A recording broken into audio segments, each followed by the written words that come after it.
Very good. Now, let's try the jump action. You are in perfect shape. Great. Let's try your headlight, which is very useful in dark areas. Now, take your time to look at the world around you through the glass panes. This gigantic planet is all yours to conquer, as well as the many other planets in the system. You are free to shape the world as you see fit. Build an empire, explore the vastness of space, create a trade federation or a pirate alliance, or live secluded on a forgotten moon. There are no rules here, except for the one you make for yourself. When you are ready, follow the waypoint and look through the marked window.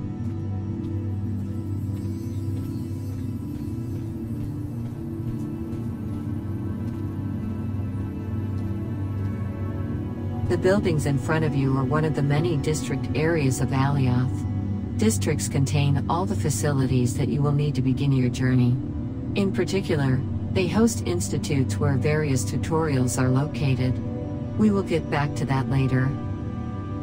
Now, it's time to go and start preparing for your journey. Head downstairs and follow the waypoint. Continue down and get close to the screen, marked with a green waypoint. Let's begin by looking at your tools. Tools are located at the bottom of the screen in the form of quick access slots. You can select them with the quick access keys. As you can see, the last slot is currently empty. We will now learn how to equip a new tool in that place. Approach the highlighted tool dispenser unit next to you. Dispensers are element. Very good. The dispenser just gave you a new tool that is now stored. The inventory is a central interface for managing everything you carry around with you. It contains items like tools, materials, elements or blueprints. We will look into it in more detail through the various specialized tutorials. For now, locate the repair tool that was just given to you, and well done. Note that the inventory does not have an infinite capacity, it is restricted in volume. Thanks to the nanopack technology, this volume is pretty huge, but still, better keep an eye on the size of objects you store. Now, simply close the inventory by pressing the close cross. OK. We are now ready to continue downstairs. This time, we will need to use an elevator. Move to the designated waypoint. Elevators are connected together via up and... Welcome to the main room. You can get back anytime by stepping on the same elevator and pressing the jump key to go up. In front of you is a miniature reproduction of the Ark ship. You can perhaps see the real Ark ship through the windows in the distance. Let's try to also find it on the map. To open the map, press the map key. This is Alioth, the planet on which you currently stand. You can rotate the planet by clicking and dragging it with the mouse. You can also zoom in and out with the mouse wheel. Zoom. Each of these tiles is a territory you can claim. Tiles in red are already claimed. Tiles in purple are non-claimable, and mostly exist around the Ark ship. The Ark ship is represented by a small icon in the center of the purple tiles area. At any time, you can center onto your position on the map by pressing the center icon. You can also mark any place on the surface of the planet to create a waypoint. Waypoints are displayed in your HUD so that they are easy to track. To set a waypoint, simply right-click on a point on the map and select Set as Destination. Very good. There are still many areas on the map that you will learn to use over time. For example, the selector area here allows you to list your constructs, review bookmarks, and see any available warp beacons or other points of interest. In the lower right corner, you can find a list of current objectives in a tutorial, usually with hints on how to achieve them. For now, let's just close the map. Press the upper right close button. You may have seen on the map that certain territory tiles are claimed. To claim a tile, you must deploy a territory unit on the ground. Let's have a look at one. Follow the waypoint. As you can see, it's quite huge. Once a territory unit is deployed onto a tile, this tile belongs to you. It means you can start to build constructs on it. You can decide who holds rights to dig the ground, and whom else can also build next to you. Territory units are quite expensive and will probably not be the first thing you deploy on Alioth. Instead, we have a much better way to let you grab a piece of land. Let's discover this now. Follow the waypoint behind you to the elevator on the end of the room and move up. This will take us to the observatory.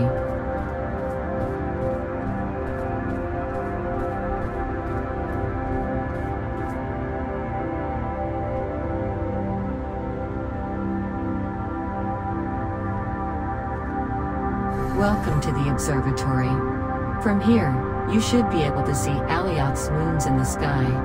One of them is a very special moon, called a sanctuary moon. We will explain what that means, but first, let's try to locate it. Let's open the map again by pressing the map. The map also contains a solar system view. Here you can see all the planets currently accessible in the system. Select Alioth, the planet where as you can see, Alioth has 3 moons. One of them looks a bit like a twin of Alioth and is marked with a small shield icon. This is the Sanctuary Twin Moon, or the Twin for short. Select it by clicking on it. Excellent. Now, before, this twin moon, just like Alioth or any other planet, is also covered with tiles that you can claim. A sanctuary moon is a moon where no combat will ever occur, as it is a safe zone. This means that every territory you claim will remain yours forever, and nobody can take your belongings or build anything there without your consent. This is a great way to create a safe haven to store your valuables and build your home. Getting to a sanctuary moon and claim a tile should be your first goal in Dual Universe. You can claim only 1 tile on a sanctuary moon, and you will need a special sanctuary territory unit for that purpose. Let's go and get one. It's free for all new Novians. Close the map window.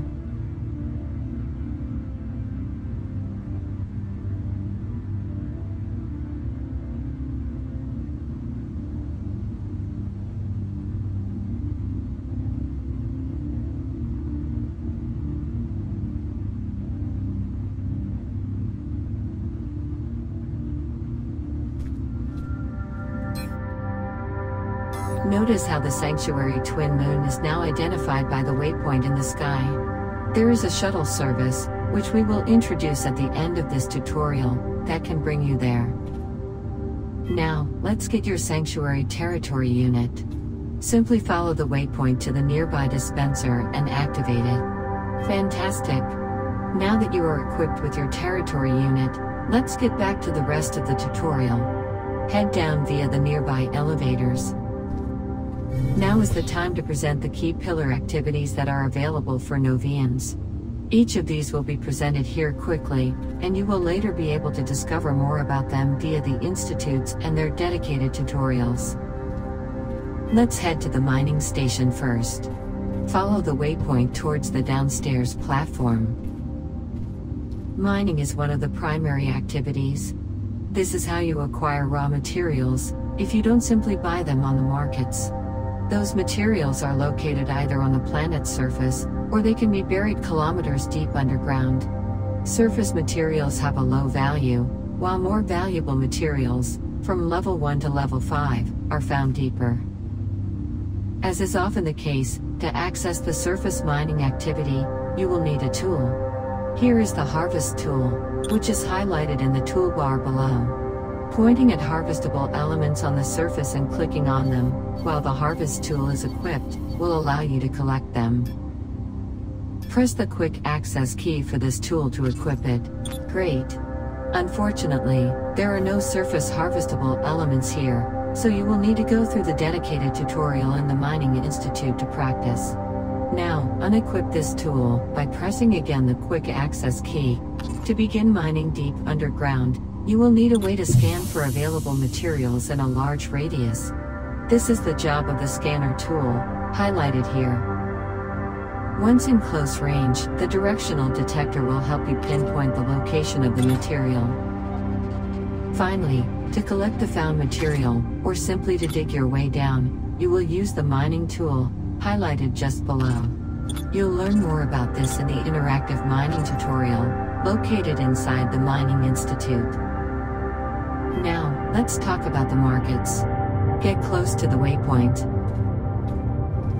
Markets are an essential part of Novian life. This is where you can sell the materials you mine, but also buy anything that you might need. Markets are physically located in the world. They are accessible either via market pod units, like the one in front of you, or via the integrated nanomarket interface. The nanomarket interface allows you to browse markets at a distance, but cannot help you to deposit or recover items that are traded. For that, you will need to directly interact with a market pod. Very quickly, let's have a look at what the nanomarket interface looks like. To open it, press the nanomarket key. You can search for a particular item that you would like to trade by using these search boxes. Nitron is a fuel you will often use and frequently buy. Type nitron in the search box. You can see the market orders for nitron. These are all the intentions to buy or sell nitron by other Novians on various markets in the solar system. You can pick the cheapest or the nearest offer, depending on your priorities. You can also create your own buy or sell orders, or let the system pick the best offer for you. We will look into this at the end of this tutorial, when we will buy nitron for your speeder vehicle. For now, let's close the nanomarket in. Okay. Let's now have a look at another important activity, industry. Go to the industry station, just a few meters on the left. In front of you is an assembly line, one of the many industry unit elements available, which includes things like chemical reactors, glass furnaces, refineries, or smelters. Each industry unit type is specialized through certain types of recipes. The assembly line can take ingredients in an entry container, like the one here on the left, and then run a recipe to craft elements. The elements are stored in the exit container, as seen here on the right, that can be chained as an entry container for another industry unit. To select the recipe, there is an industry unit interface that you will learn about in the dedicated industry tutorial, inside the Industry Institute. Thankfully, entry-level recipes for simple products can be run without an industry unit. Excellent. Now, let's open the NanoCrafter by pressing the NanoCrafter key. We are going to craft some fuel. Great. This interface allows you to pick a recipe and run it in the background to produce simple products. On the left is a selection area to pick a recipe. You currently have just a few ingredients, which allow. Excellent. Now, let's click on Nitron Fuel to select the core. The panel that appeared shows you the necessary ingredients, which you just retrieved from the dispenser. It also offers the possibility to add this crafting job to the queue. Simply click on Add to Queue to start producing a batch of 100 liters of nitron fuel. Fantastic! As you can see, your job is now in the queue and you will have a batch of nitron ready in a few seconds. That will be all for this short introduction. There is of course more to know, and you can go to the Industry Institute to go through the specialized tutorials. For now, let's close this window. In general, crafting jobs. Okay, now let's learn about building, and how you can use all these materials and elements to create amazing constructs. Just turn to the station on your right. This bizarre construction in front of you is called a construct. It is a mix of deployed voxel materials used to sculpt a shape, and deployed elements to make it functional. The first element you deploy to create a construct is a core unit, as highlighted here. It will create a building zone, within which you will be allowed to build. Core units come in different sizes, and also specializations. Static core units are for ground buildings, dynamic core units are for ships or anything that moves, and space core unit are for space stations. Once you have created your building zone, you can start to deploy matter, as voxel honeycomb materials, or voxels for short. You have a large palette of tools and materials to help you sculpt absolutely anything you like, regardless of shape or complexity. Finally, You can add elements to your construct, in the form of engines, doors, lights, fuel tanks, or any of the hundreds of available elements that provide functionality to your builds. Building is a vast subject. It is advised to go through the various building tutorials located inside the Building Institute.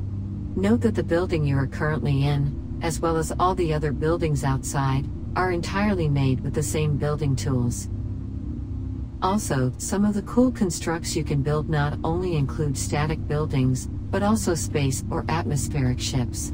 Let's have a look at this now.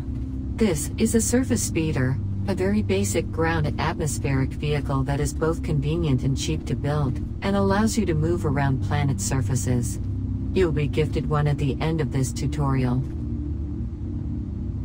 Everything in this speeder is functional and plays a role in making it work. Let's quickly review the different elements that it's composed of. Here are the hover engines, which help the speeder float above the ground. These extra small atmospheric engines are used for propulsion and moving forward. They require fuel, taken from this atmospheric fuel tank. Adjusters are small elements used to create rotational forces and help balance your ship. You also need brakes to be able to slow down. And finally, you need a piloting seat to be able to fly it.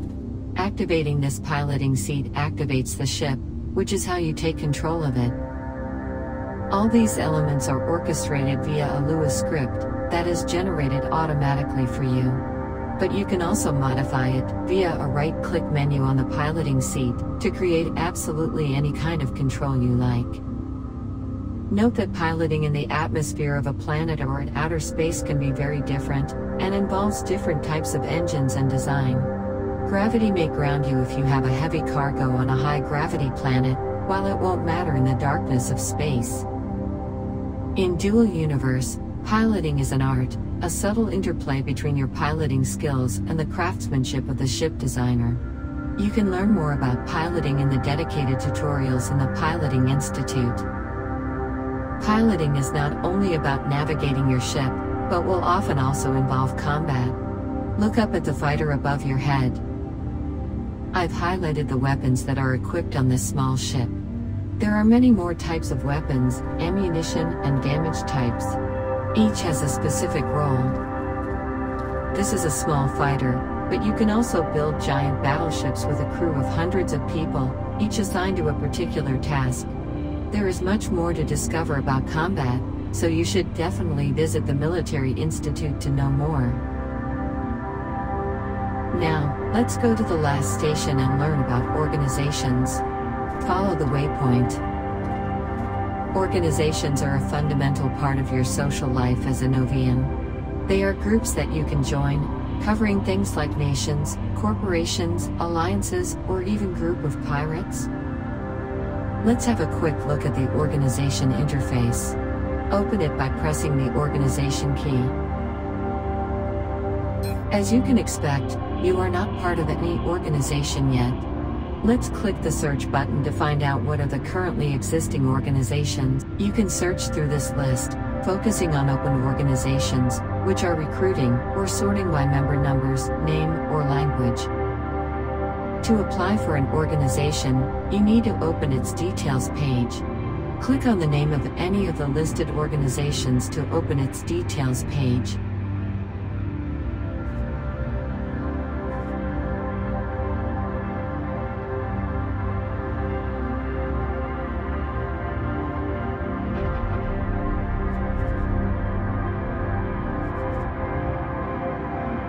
In this window, you can see a summary of relevant information regarding this organization. This area will allow you to apply to join this organization, along with a place to write a quick introduction to go along with it. Joining an organization can be a considerable boost for your new life as a Novian. Choose wisely. You can now close the detail window.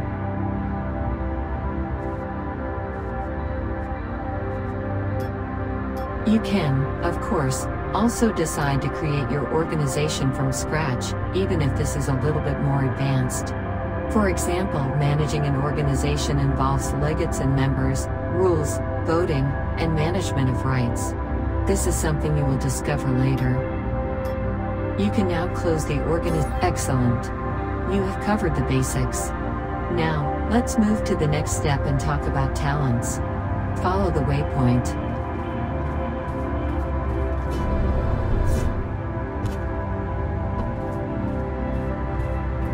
To start with, let's open the talent window by pressing the talent key. Talents define your character abilities. They are grouped into categories that are displayed all around your avatar in this window. Here, for example, is the mining and inventory group. Click on it. Excellent. Now, look on the left at the list of categories that correspond to this group. Each category hosts several talents.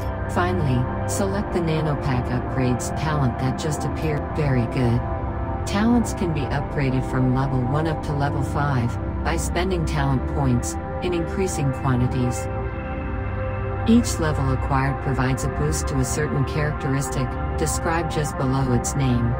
For example, here the Nanopack Upgrades helps to increase the size of the inventory by 200 liters for each talent level acquired. The amount of talent points you currently have is displayed in the upper part of the screen. Talent points automatically accumulate, even when you are offline, at a slow rate, shown here. To consume points to instantly train a particular talent, you could simply use the Invest Points button I just highlighted, assuming you have enough points for the talent you are aiming for. Most of the time, you have very little accumulated points, because the rate of accumulation is slow. Instead, you can decide to queue a talent, and enter an active learning phase, which considerably boosts the talent point acquisition rate. Let's train the first level of the Nanopack Upgrades talent. Press the Queue Talent button. As you can see, the selected talent now displays in the queue. You can queue several talents to train one after the other. Note that dependencies between talents might exist, and you should train talents in the right order.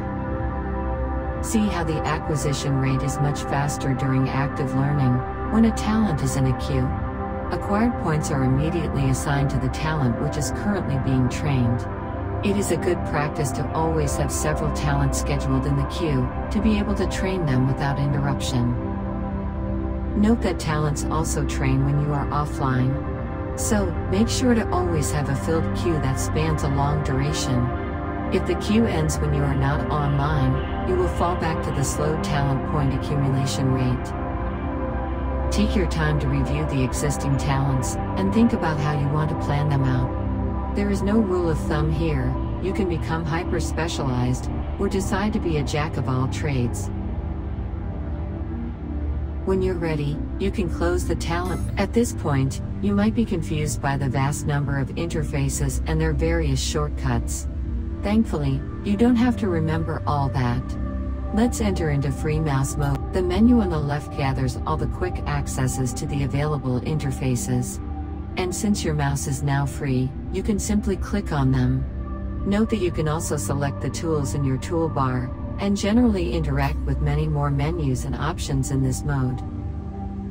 One example is the notification icon in the lower right part of the screen, which you can now access. Now is also a good time to learn about the Codex, which is a globe. You can browse the many topics in the selection menu here. Normally when you leave the free mouse mode, temporary windows are closed, but not the windowed Codex.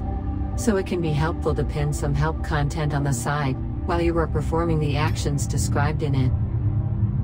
For now, we are going to close this window, as we will need the screen space for the remainder of this tutorial. Simply click again on the windowed Codex menu. As we are talking about help, let me mention hints. Hints will appear regularly on the right of the screen, depending on your actions, to give you some help. I've triggered a hint for you right now. You can review them later from the hint window, or simply by pressing the hint key, so you will never miss one. Okay. You can now close the free mouse mode and return to the 3D view. Just press the free mouse key again.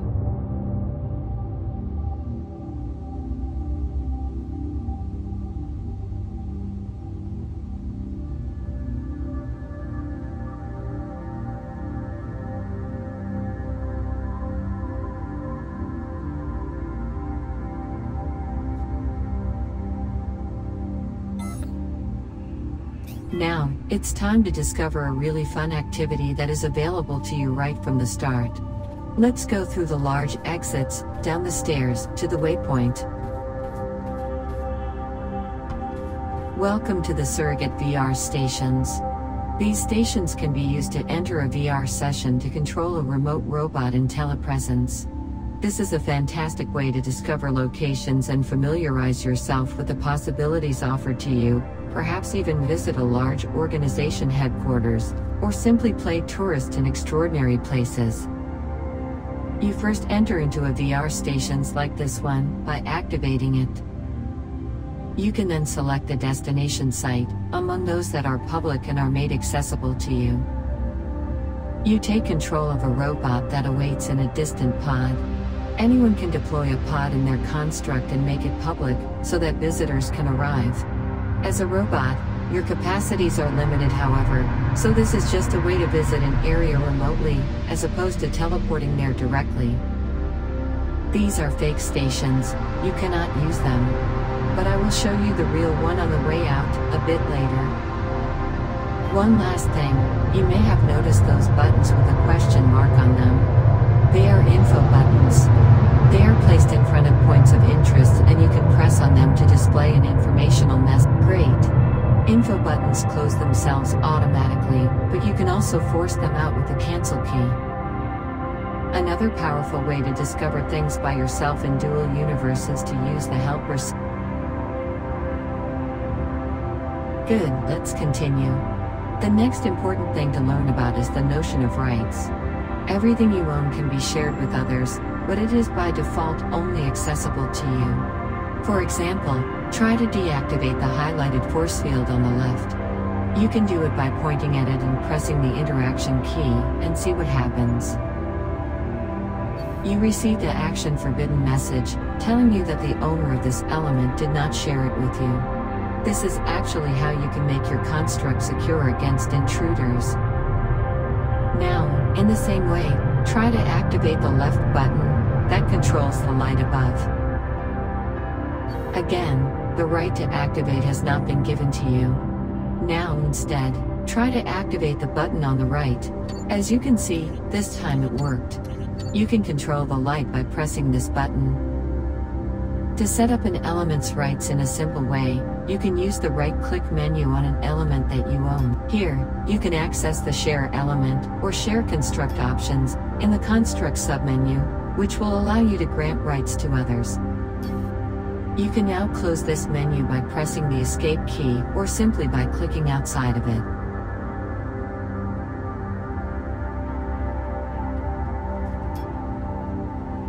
A much more complex system is available for advanced management, that allows for fine-tuned rights control, in particular for organizations.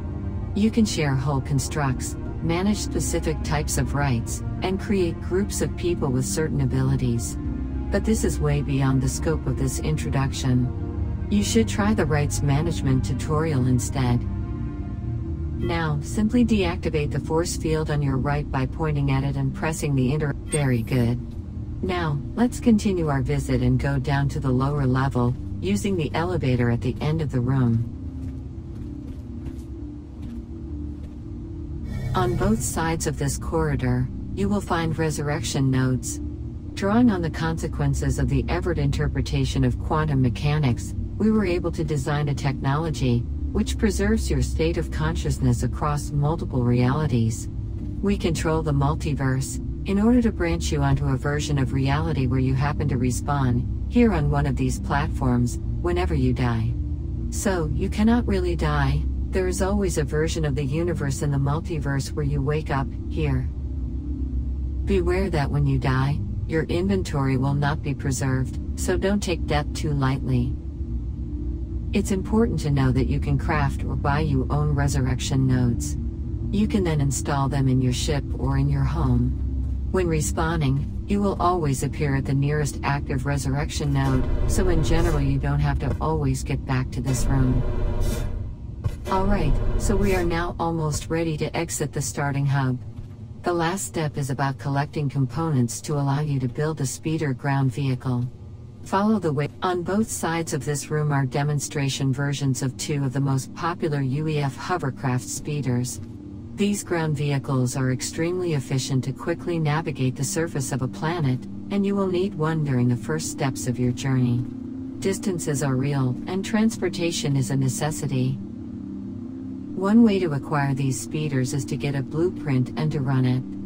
Each of the highlighted dispenser will grant you the blueprint of the speeder next to them. Go get one of them by activating the dispenser. You can pick the one you prefer, or take them both. To run a blueprint, you can simply double-click on it while it's in your inventory, to deploy it into the world. You will be guided by the ghost bounding box that will appear. We will do that later. Another requirement to be able to deploy a blueprint is that you possess all its necessary components, materials and elements. The dispenser in front of you contains everything needed to be able to deploy one speeder. Go to the dispenser and activate it. Now, don't deploy your blueprint right away, you may need to do that later on a sanctuary moon. But keep it in your inventory, it will soon come handy. Blueprints can also be created by you, when you've built a construct and want to save a copy of it for yourself. You can of course also use it to mass produce your creations and to sell them. Blueprints are like intellectual property, and can become very precious indeed. That being said, this concludes the starting hub portion. Look around you, this room is also a sort of small museum showing many elements and materials that you may want to learn about. Simply press on the info buttons, or use the helper key to know more about each element on display. When you are finished, you can exit through the front door, which is now open.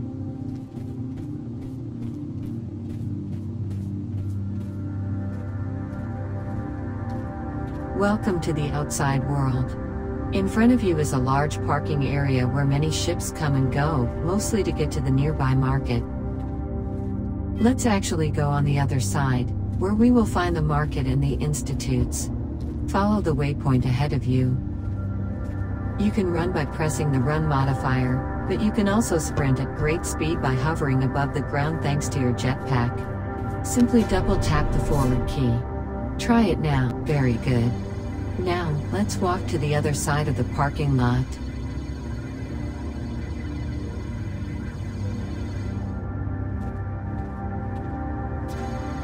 Great, we are now at the district's market. Let's actually use it to buy a bit more fuel for our speeder. Head towards the waypoint and activate a market pod.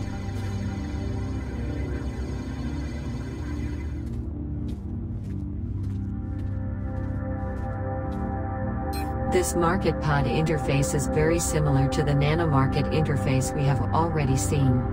There are however some key differences, which we will get to shortly. For now, let's search for nitron fuel by typing nitron in the upper search. Here again, you can see the different market orders for nitron fuel, with the current market's name appearing in orange. Since there are sell orders on this market for nitron, you will be able to go through the simplified instant buy option. Instant buy will pick the best offer on the market where you currently are, and is a very good method for beginners to easily buy something. Simply click on the local instant buy button. Now, enter a quantity here. When you are ready, simply confirm your purchase with the confirm button.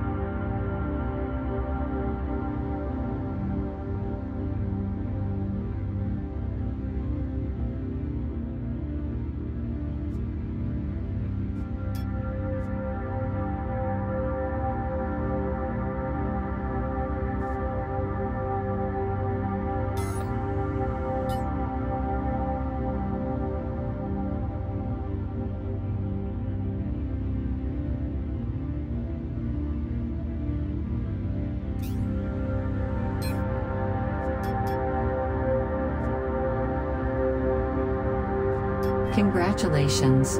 You just acquired nitron. However, it will not go directly into your inventory. Instead, like anything you buy on a given market, it is stored inside the market container, waiting for you. Let's open this market container by selecting the On the left side is your current inventory. On the right side is the market container's contents. Here you can see the nitron you just purchased. Note that if you want to put a sell order on something, you can simply drag and drop it from your inventory to the market container. A quicker option is to use the local instant sell window that will try to get you the best price on offer on the local market. Now, to receive your fuel, simply drag and drop the nitron from the market container to your inventory. Great! You are now an accomplished trader.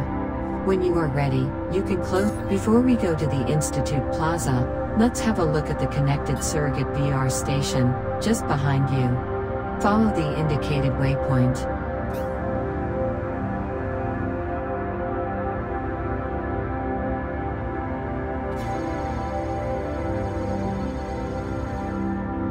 I invite you to come back here at the end of this tutorial, and activate any of these surrogate VR stations. You will be presented with a list of incredible sites to visit, anywhere in Dual Universe, through a remote-controlled robot. You can sort them by the number of recent visitors, to see the most popular first. This is a great way to discover what is possible in Dual Universe. Let's now go in the direction of the plaza, but follow the waypoint to the district teleporters first.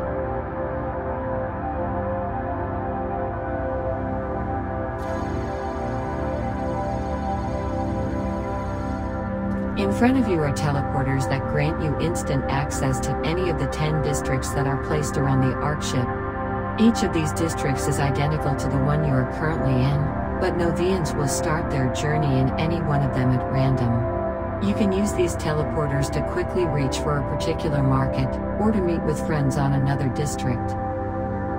Now, let's follow the waypoint to one of the most important places of this district, the Institute Plaza, just at the top of the stairs. In front of you is a map of the plaza, with the different institutes around.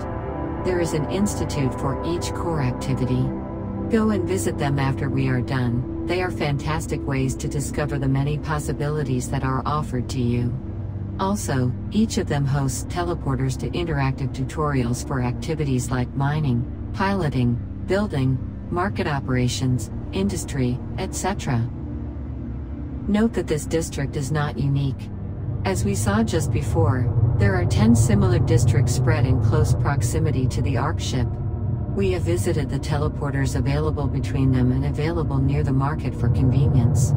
Each Alioth district is also paired with a similar district on the Sanctuary Twin Moon. So, you will find plenty of opportunities to get back to the institutes and tutorials wherever you are.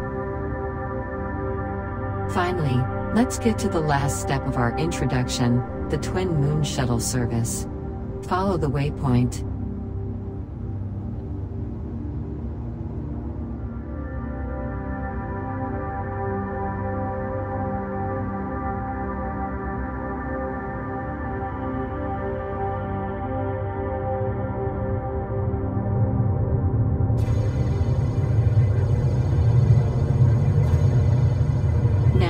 Make a left turn and follow the waypoint again.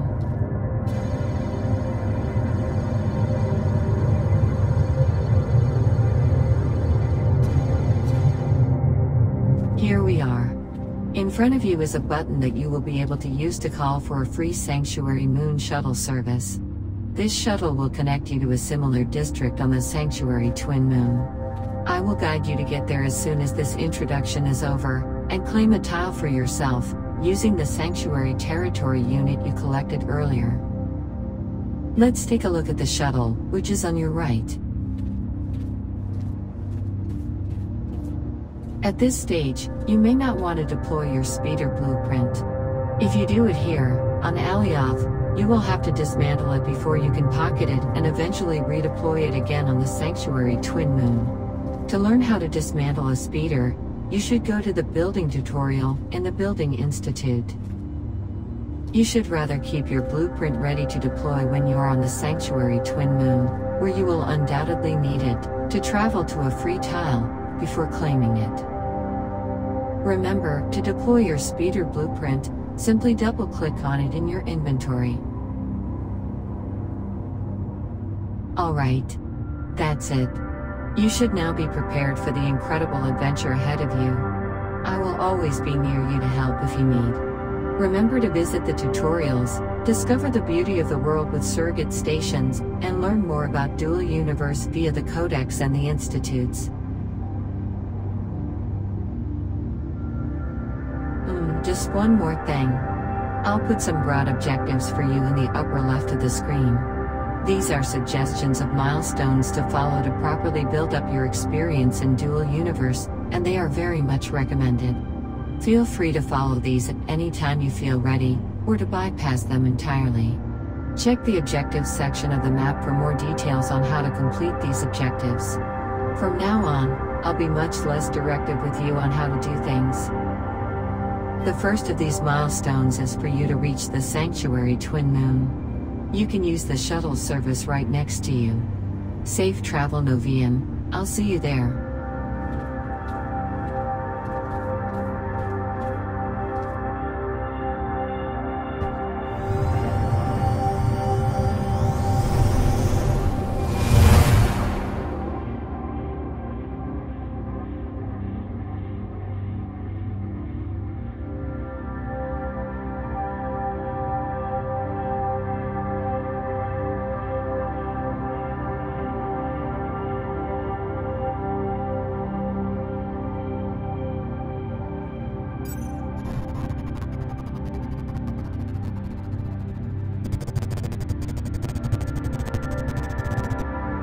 Welcome on the Twin. Now, your next step is to try to locate a free tile on the map, get there and claim it. Try to find a tile not too far from a market, identified with the M icon. This will be useful later. To help you visualize the boundary of a tile in the 3D world, you can also press the Enhanced Visualization HUD key to toggle this display. Excellent, you are now ready to go hunt for your free tile. It's probably also a good time for you to deploy your speeder now, so that you can travel faster. If you want to do so, go in your inventory and double-click on the speeder blueprint, then deploy it in the world. Now, to proceed further, I'll be waiting until you have deployed your Sanctuary Territory unit.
Great. Search the content of your inventory and look for the nitron fuel. Double-click on its icon to automatically locate the fuel tank on the speeder. It's highlighted. Aim at it, and hold the left mouse button until you fill it entirely.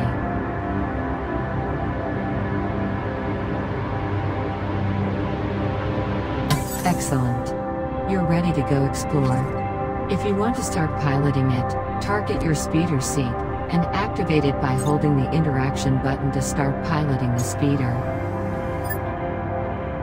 I will leave you on your own now. Enjoy exploring Dual Universe.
Fantastic! You are now the proud owner of a territory tile on a sanctuary moon. Check it out in the map. This unlocks the possibility for you to mine, or to harvest surface minerals, within your tile. Go and harvest some materials on the surface to start with. We will then be able to go and sell it to make a bit of money.